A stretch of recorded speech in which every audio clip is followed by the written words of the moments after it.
민수기 25장 1절로 18절까지 말씀 같이 한 목소리로 읽습니다. 시작. 이스라엘이 시딤에 머물러 있더니 그 백성이 모압 여자들과 음행하기를 시작하니라. 그 여자들이 자기 신들에게 제사할 때 이스라엘 백성을 청하매 백성이 먹고 그들의 신들에게 절함으로 이스라엘이 바알볼에게 가담한지라. 여호와께서 이스라엘에게 진노하시니라. 여호와께서 모세에게 이르시되 백성의 수령들을 잡아 태양을 향하여 여호와 앞에 목매어 달라. 그리하면 여호와의 진노가 이스라엘에게서 떠나리라. 모세가 이스라엘 재판관들에게 이르되 너희는 각각 바알볼에게 가담한 사람들을 죽이라 하니라. 이스라엘 자손의 온 회중이 회막문에서 울 때에 이스라엘 자손 한 사람이 모세와 온 회중의 눈앞에 미디안의 한 여인을 데리고 그의 형제에게로 온지라. 제사장 아론의 손자 엘르아살의 아들 비느하스가 보고 회중 가운데서 일어나 손에 창을 들고 그 이스라엘 남자를 따라 그의 막사에 들어가 이스라엘 남자와 그 여인의 배를 꿰뚫어서 두 사람을 죽이니 연병이 이스라엘 자손에게서 거쳤더라. 그 연병으로 죽은 자가 24,000명이었더라. 여호와께서 모세에게 말씀하여 이르시되 제사장 아론의 손자 엘르아살의 아들 비느하스가 내 질투심으로 질투하여 이스라엘 자손 중에서 내 노를 돌이켜서 내 질투심으로 그들을 소멸하지 않게 하였도다. 그러므로 말하라. 내가 그에게 내 평화의 언약을 주리니 그와 그의 후손에게 영원한 제사장 직분의 언약이라. 그가 그의 하나님을 위하여 질투하여 이스라엘 자손을 속죄하였음이니라. 죽임을 당한 이스라엘 남자 곧 미디안 여인과 함께 죽임을 당한 자의 이름은 시므리니 살루의 아들이요 시몬인의 조상의 가문 중 한 지도자이며 죽임을 당한 미디안 여인의 이름은 고스비이니 수르의 딸이라. 수르는 미디안 백성의 한 조상의 가문의 수령이었더라. 여호와께서 모세에게 말씀하여 이르시되 미디안인들을 대적하여 그들을 치라. 이는 그들이 속임수로 너희를 대적하되 부올의 일과 미디안 지휘관의 딸 곧 부올의 일로 연병이 일어날 일에 죽임을 당한 그들의 자매 고스비의 사건으로 너희를 유혹하였음이니라. 아멘.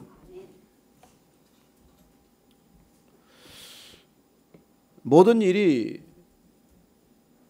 다 이루어진 것 같은 그런 느낌이 드는 순간들이 있습니다. 이제 여기까지 왔으니 앞에 이런 자연적으로 무슨 일이 다 될 것 같은 그런 생각에 빠지는 것이죠.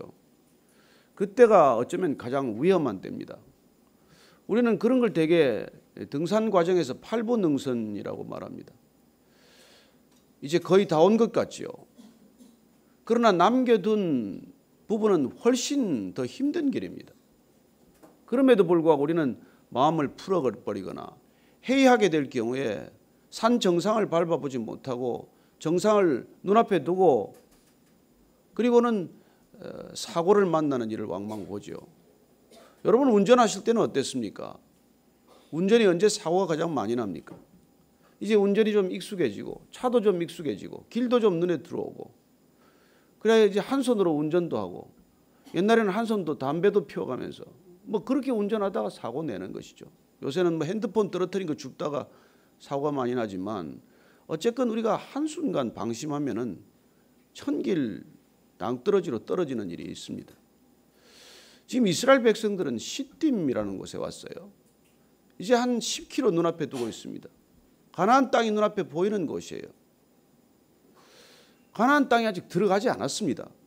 그럼에도 불구하고 이스라엘 백성들은 마치 가나안 땅을 눈앞에 펼쳐진 그 광경을 보면서 저 땅에 이미 들어온 것 같은 착각, 환상에 빠지는 것이죠. 그래서 오늘 이 해이한 백성들에게 어떤 일이 일어났는지를 봅니다. 1절 말씀 다시 읽습니다. 시작. 이스라엘이 시딤에 머물러 있더니 그 백성이 모압 여자들과 음행하기를 시작하니라. 음란에 빠진다는 것을 보게 됩니다. 이 음행하다는 것은 음란에 빠진다는 것은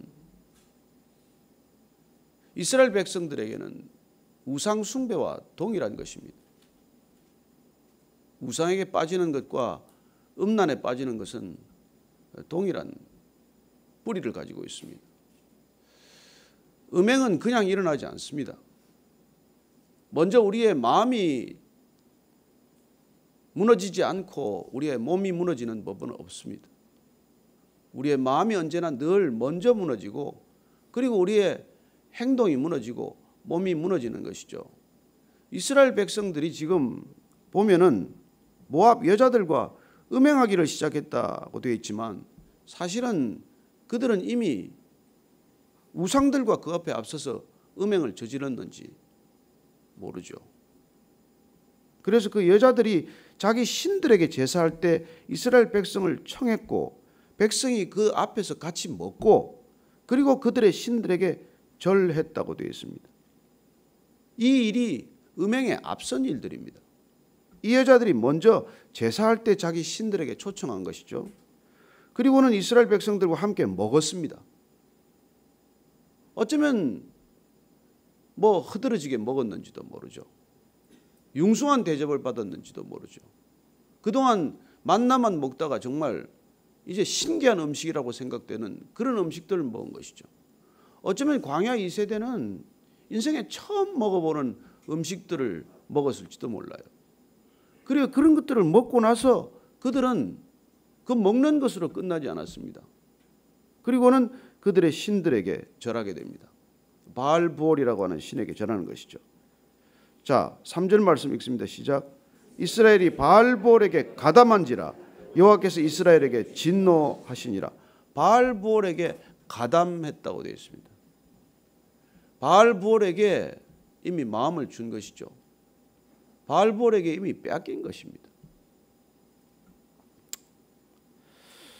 이 과정을 우리가 보면서 정말 이 시대가 우리가 얼마나 음란한지를 잘 알고 있습니다만 음란은 절대로 육신의 문제가 아닙니다.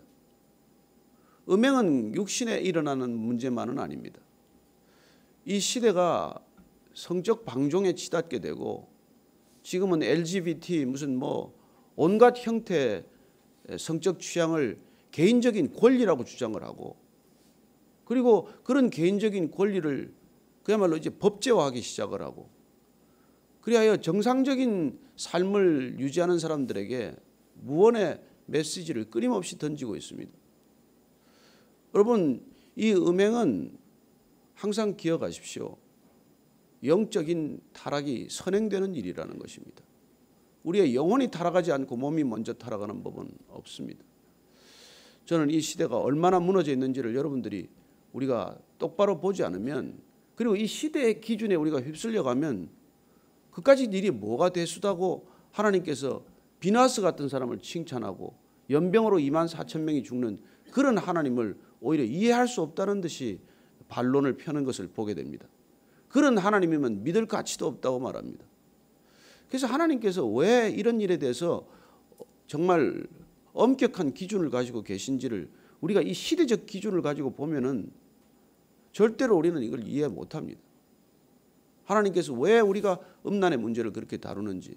여러분 지금 무너지기 시작하니까 어디까지 무너졌습니까? 동성애자들만의 문제가 아니에요. 동성애자들이 성적 소수를 성적 소수자로서의 권리를 주장하고 성적 취향이라고 말하고 개인적인 성적인 문제라고 말하기 때문에 여러분 어디까지 지금 무너지고 있는지 아십니까? 동물하고 하는 거는 뭔데? 그건 내 개인적인 취향인데 어떻게 말리는 겁니까? 성소화자들은 어떻게 합니까? 어떤 특정 종교 집단에서도 그런 일이 많이 일어나지만은 나는 소화를 봐야 성적인 행위를 연상한다고 하는 사람들의 성적 권한은 어떻게 보장해 줘야 합니까? 지금 둑이 터지기 시작하니까 걷잡을 수 없이 일어나는 일들을 보는 것이죠. 우리는 이런 시대를 살아가면서 음란에 대한 기준 자체를 놓쳐버렸어요. 그러면 이성 간의 무슨 뭐 방탕한 행동은 음란이 아닙니까? 우리가 동성애만을 문제 삼아야 되겠습니까? 아니에요. 모든 음란은 맥이 같습니다. 같은 문제예요. 저는 특별히 동성애만을 문제 삼는 뭐 이렇게 기독교인들의 태도에 대해서 사실은 우리 스스로 돌아봐야 할 문제입니다. 그렇게 말하는 우리는 얼마나 그러면 정결한 삶을 살고 있으며 우리는 얼마나 그런 거룩한 가정을 유지하고 있냐는 것이죠. 우리의 가정들은 어떻습니까? 우리가 이런 것들을 우리가 혼동하기 때문에 지금 이 사회는 걷잡을 수 없는 곳으로 치닫고 있는 것이죠. 저는 때가 급하다고 믿습니다. 하나님께서 정말 이 이스라엘 백성들에게 지금 보냈던 연병 이상의 재앙을 준비하고 있다고 믿습니다. 그 하나님께서는 진노하고 계신데 문제는 우리가 진노하지 않는다는 거예요. 우리는 우리 자신의 음란에 대해서 진노하지 않고 동성애자들의 문제에 대해서 그렇게 진노하지 않고 하나님이 진노하는 만큼 우리는 아무것도 진노하지 않고 있습니다. 문제는 우리가 기준을 잃었기 때문이죠. 우리가 기뻐하는 것과 분노하는 것의 기준을 우리가 잃었기 때문에 우리 자신 속에 벌써 이런 것들이 들어와 있는 거예요. 여러분들은 무슨 일로 진노하십니까? 뭐가 그렇게 화가 나세요? 뭐가 그렇게 기쁘세요? 여러분, 신앙이란 우리가 기뻐하고 화내고 분노하고 슬퍼하는 기준이 달라지는 삶이에요. 그전에는 그저 내가 잘 되면 기쁘고 우리 자녀들이 잘 되면 기쁘고 내가 모욕을 받으면 화가 나고 내가 손해를 보면 분노하고 했지만은 그게 아니라는 것이죠. 이제는 우리가 구원의 하나님으로 인하여 기뻐하고 그 하나님이 모욕당하고 하나님의 백성들이 고통 겪는 걸 분노하지 않으면 우리는 뭐가 세상 사람들하고 다른데요. 우리 개인적인 취향의 기쁨과 분노, 희로애락의 감정이 그들과 똑같은데 뭐가 구별된 삶입니까? 왜 하나님께서 오늘 이 비나스 한 사람에게 영원한 언약을 하고 계실까요? 오늘 여러분 보십시오. 그래서 하나님께서 4절 5절입니다. 시작. 여호와께서 모세에게 이르시되 백성의 수령들을 잡아 태양을 향하여 여호와 앞에 목매어 달라. 그리하면 여호와의 진노가 이스라엘에게서 떠나리라. 모세가 이스라엘 재판관들에게 이르되 너희는 각각 바알부올에게 가담한 사람들을 죽이라 하니라. 그래요. 이게 우상 숭배 같은 사람들은 죽이라는 것입니다. 여러분, 모세를 통해서 주신 우리가 시내산의 십계명은 무엇입니까? 나 이외에 다른 신을 두지 말라는 것이고 우상을 만들지 말라는 것이고 이름을 망령되이 부르지 말라는 것이고 안식일을 지키라는 것이 하나님과의 관계에 관한 것 아닙니까? 하나님께서 그런 하나님과의 관계가 선행되지 않고서는 어떤 관계도 어떤 공동체도 불가능합니다. 그렇게 하나님과의 관계가 바로 세워질 때 우리는 사실은 부모를 공경하게 되고 살인하지 않게 되고 간음하지 않게 되고 도적질하지 않게 되고 거짓말하지 않게 되고 남의 것을 탐하고 욕심내지 않게 되기 때문에 하나님께서는 4계명을 앞에 먼저 둔 것이죠. 하나님과의 관계, 수직적인 관계가 바로 되면 수평적인 관계는 저전력으로 추가 맞게 되어 있어요. 그래서 음란이란 하나님과의 관계 축이 지금 빗나갔다는 것이고 축이 무너졌다는 것이고 그렇게 축이 무너지면 차례차례로 다 둑이 터지게 되어 있어요. 가인이 뭐 달래 살인합니까? 하나님과의 예배가 무너졌기 때문에 동생을 죽이는 일이 일어나지 않습니까? 하나님이 뭐 이기적이어서 분노하십니까? 아니에요. 그건 사랑하시기 때문에 분노하는 거예요. 저는 하나님께서 우리를 사랑하시기 때문에 날마다 분노하는 하나님을 우리가 기억해야 합니다. 따라서 우리는 하나님이 분노하는 것에 우리도 분노할 수 있어야 한다는 것이죠. 하나님이 기뻐하시는 일에 우리도 기뻐하고 하나님이 분노하시는 일에 우리도 분노할 수 있어야 하나님과 마음이 합한 자가 되는 것 아니겠습니까? 다윗이 왜 하나님의 마음에 합한 자입니까? 그는 내 일로 화내지 않았어요. 하나님의 일로 화가 난 것이죠. 저는 오늘날 우리가 정말 화내야 될 일에 화를 안 내기 때문에 모든 사회적인 코드를 다 뺏겼어요. 소위 운동권에 뺏기고 좌파에 뺏기고 모든 걸 다 뺏겼습니다. 우리가 진실로 공분해야 할 일, 분노해야 할 일을 어떻게 보면 정치적, 정략적 이익에 다 빼앗긴 것이죠. 이념적 입장에 다 빼앗기고 만 것이죠. 하나님이 공분해야 할 그 일들에 우리가 공분하지 않았기 때문에. 음란의 문제는 어떻게 보면 이 시대가 정말 해결해야 될 가장 첫 번째 과제예요. 첫 번째 과제. 그런데 이 문제는 지금 이제 더 이상 손 쓸 수 없을 만큼 악화되고 말았습니다. 이제는 어떤 지금 나라에서도 이게 한번 둑이 터지니까 봇물 터지듯이 터지지 않았습니까?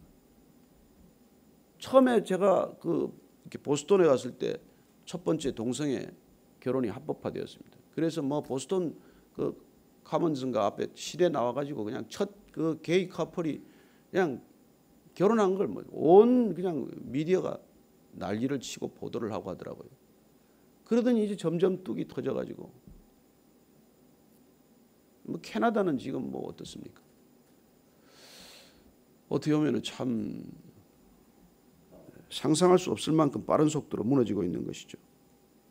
이제는 정상적으로 살아가는 사람들이 점점 입지가 좁아져서 정상적인 가정을 지키고 사는 사람들에게까지 상상할 수 없는 박해가 시작이 되었어요.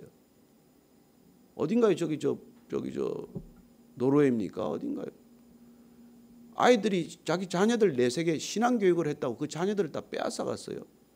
종교적 교육을 한다고. 그런 일들이 일어나고 있습니다. 앞으로 10년, 20년 버티겠습니까?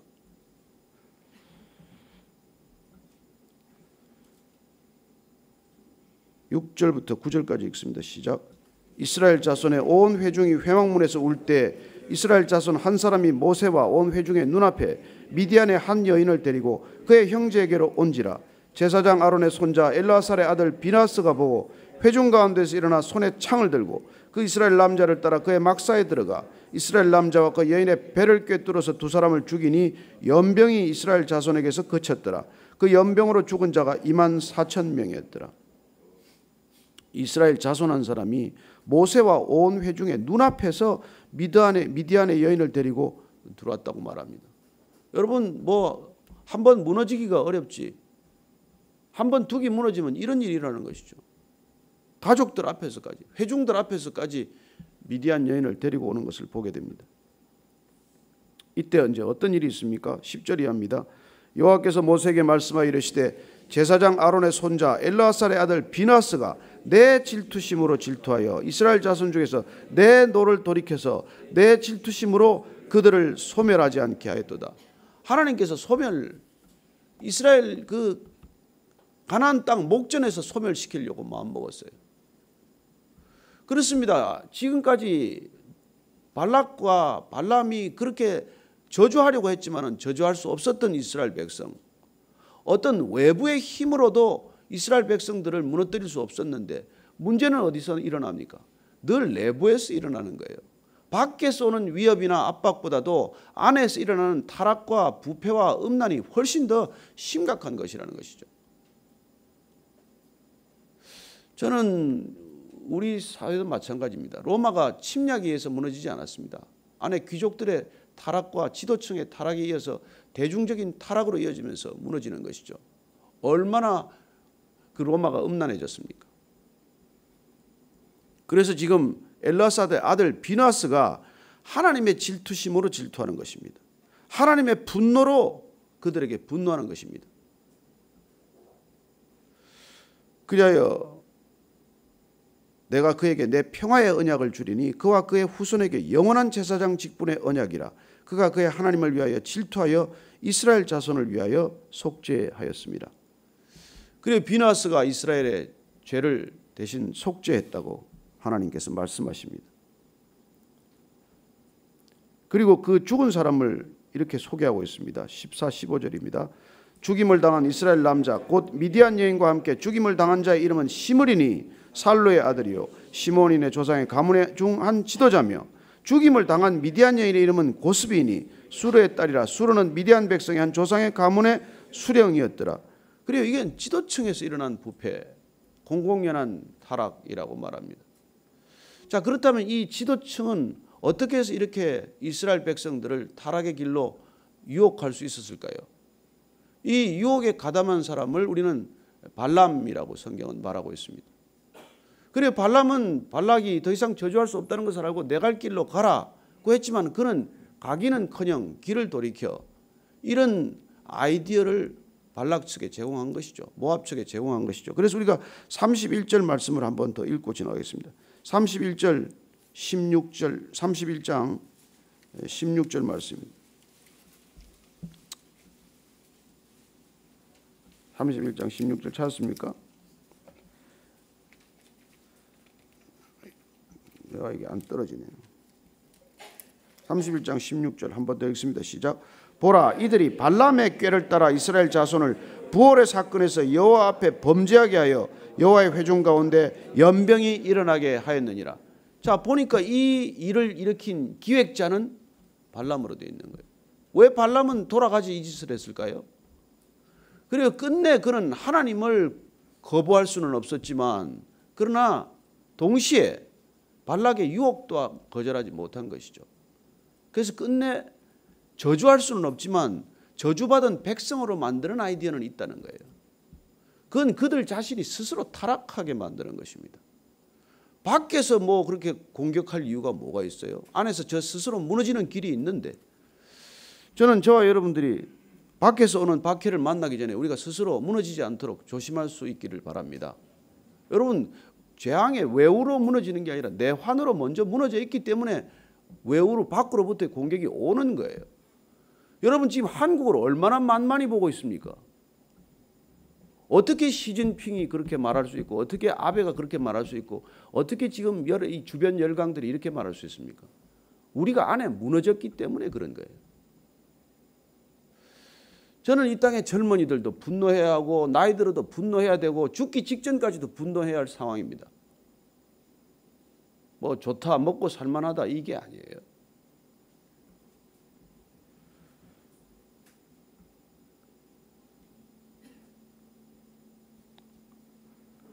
그러면 이 오늘 상황을 보면은 늘 되었다, 이만하면 됐다가 문제예요. 이만하면 됐다가 문제입니다. 좋은 일 있을 때 호사다마라고 하지 않습니까? 꼭 좋은 일 있을 때 그래요. 출애굽기를 보면은 여러분, 회막을 주었더니 말이죠. 이게 모세가 십계명을 받아오는데 밑에서는 뭐라면 금송아지 사건이 일어나요. 하나님이 가장 중요한 언약 관계를 맺을 때 이스라엘 백성들은 금송아지 사건을 일으킵니다. 레위기로 가면은 아론이 대제사장의 위임을 받고 났더니 아들들이 엉뚱한 예배를 드려서 아들들이 죽는 사건을 만납니다. 엘리야는 갈멜산에서 거짓 선지자들에게 대승을 거두었지만은 호렙산으로 도망가는 일이 있습니다. 이루어졌다고 할 때가 위험한 때고, 기적을 보았을 때가 위험한 때입니다. 그래서 예수님께서는 기적을 일으키고 나면은 제자들을 빨리 피신하게 해요. 사람들이 몰려올 때 피하게 만듭니다. 사람들이 몰려오는 것을 즐기게 만들지 않아요. 그 기적을 일으킨 빵, 그 남은 거 5광줄에 7광줄에 그 걷어가서 뭐합니까? 또 만들면 되는데. 그러나 기적을 일으켰을 때 예수님께서는 남은 것 다 수거해서 버리는 것이 없게 해라. 여러분, 늘 잘 될 때가 위험한 때예요. 어려울 때는 정신 차리고 어려울 때는 헤쳐나갈 의지나 있지만은 이제 됐다, 이제 이만하면 됐다, 그게 안에서 무너지고 있는 소리예요. 어쩌면 이 백성들이 지금 그런 지경을 당했는데 뭐에 취했는지 아무도 지금 정신없는 소리를 하고 있는 것이죠. 그래서 16절부터 18절까지 읽습니다. 시작. 여호와께서 모세에게 말씀하여 이르시되 미디안인들을 대적하여 그들을 치라. 이는 그들이 속임수로 너희를 대적하되 부올의 일과 미디안 지휘관의 딸 곧 부올의 일로 연병이 일어난 일에 죽임을 당한 그들의 자매 고스비의 사건으로 너희를 유혹하였음이니라. 미디안을 치라고 말합니다. 전쟁해야 될 사람들과 음란한 일을 벌이다가 이스라엘 백성 전체가 진멸할 뻔했습니다. 그래서 사도 바울은 고린도 성도들에게 이렇게 말합니다. 12절 말씀, 10장 12절 말씀, 잘 아는 말씀 한번 읽고 마치겠습니다. 고린도전서 10장 12절. 여러분들이 다 암송하는 말씀일 줄로 믿습니다. 고린도전서 10장 12절 찾으셨으면 읽습니다. 시작. 그런즉 선줄로 생각하는 자는 넘어질까 조심하라. 대한민국이 섰습니까? 아니요. 서 있는 나라가 아닙니다. 한 번도 제대로 서본 적이 없는 나라예요. 그런데 우리는 서 있는 줄로 착각하고 있습니다. 하나님이 붙들어 주신 은혜를 잊어버린 것이죠. 아무것도 없는 이 나라가 선 것처럼 되어 있는 상황까지 이르게 하신 분이 그분이라는 걸 잊었기 때문에 하나님이 가장 싫어하는 일을 지금 골라서 하고 있는 백성들이 되고 말았습니다. 얼마나 이 땅에 무당이 많습니까? 뭐 몇 년 전에 70만이라고 했어요. 지금 100만은 됐을 거예요. 얼마나 많은 음란이 있습니까? 이렇게 고루고루 타락한 나라가 있습니까? 아니요. 외국은 특정 지역이 타락해 있지 이렇게 전 국토가 타락하지 않았습니다.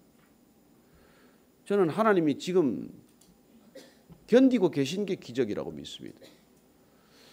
우리가 정말 우선순위를 두고 기뻐해야 할 일, 분노해야 할 일을 다시 한번 가리지 않으면 다가오는 재앙은 피할 수 없습니다. 인류 전체는 마지막 길을 가고 있지만 어쩌면 한국이 가장 먼저 그 길로 가고 있는지도 몰라요. 저는 이 아침에 여러분들이 새벽을 깨울 때 개인적인 기도도 중요하고 개인적인 기도 제목이 얼마나 중요하겠습니까마는, 그러나 이 백성을 위해 우리가 죄를 대속하지 않으면, 우리가 그 죄를 뒤집어 쓰고 수치를 겪지 않으면 뭐 같이 가는 길밖에는 없죠. 오늘 다시 한번 이 말씀을 기억하면서 이 비나스와 같은 심정이 되어서 우리는 창을 가지고 어떤 죄악을 찌를 것인가, 내가 찔러야 할 죄악은 무엇인가, 한번 깊이 묵상하는 아침이 되기를 바랍니다. 그리고 내가 어떻게 보면 깨어나야 할 그런 죄인들은 누굽니까? 죄가 죄인 줄도 모르고 달려가는 사람들 한두 사람이라도 내가 붙들어야 한다면 누구를 붙들어야 합니까? 내게 맡겨진 사람은 누굽니까? 내가 대속해야 할 사람은 누굽니까? 오늘 그 한 얼굴을 떠올리면서 기도하시고, 그리고 이 예배 자리에 오고 싶지만은 홀로 이 예배 드릴 수밖에 없는 사람들을 위해서도 같이 기도해 주기를 바랍니다. 같이 기도하십시다.